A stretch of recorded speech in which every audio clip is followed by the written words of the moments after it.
Well, let's head next to Washington, where local Congressman Dan Kildee joins us live via our Skype line this morning. Good morning, Congressman.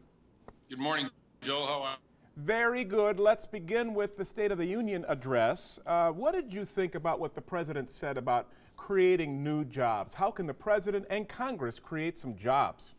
Well, obviously, that's what we need to do. The way to solve the problems in every household, as well as the big problems, the fiscal problems that this country faces, starts and ends with getting people back to work, earning decent wages, not only settle the home finances, but actually grow the economy and balance the federal budget. So I think that has to be the single focus of the Congress and the president. He can do it. We can do it together if we commit that we're going to focus on manufacturing, focus on infrastructure, focus on the skills and capacity of our workforce. If we do those things and get back to thinking big as Americans are supposed to do and not think small about these manufactured fiscal cliffs that we keep creating for ourselves, then we can get the job done.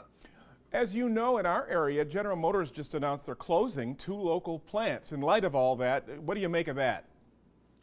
Well, obviously, we are in transition from an old economy to the next economy. It includes an investment in auto manufacturing. And I was happy to see the president not ignore that, actually talk about how we create the next generation of manufacturers, how we use the capacity in America's great old manufacturing cities, but think about the next generation of products that we need to create. Vehicles that are not so dependent on gasoline, for example, creating innovation centers in some of the toughest, sort of old manufacturing communities. Saginaw, Bay City obviously fit that bill. So I took some hope that the president's agenda includes the places that I represent and that manufacturing's on the table, and we need to focus on that. I was glad to see him say that. Finally, Congressman, what's next for you in Washington? You're on committees now and everything. I mean, what are you going to focus on right away?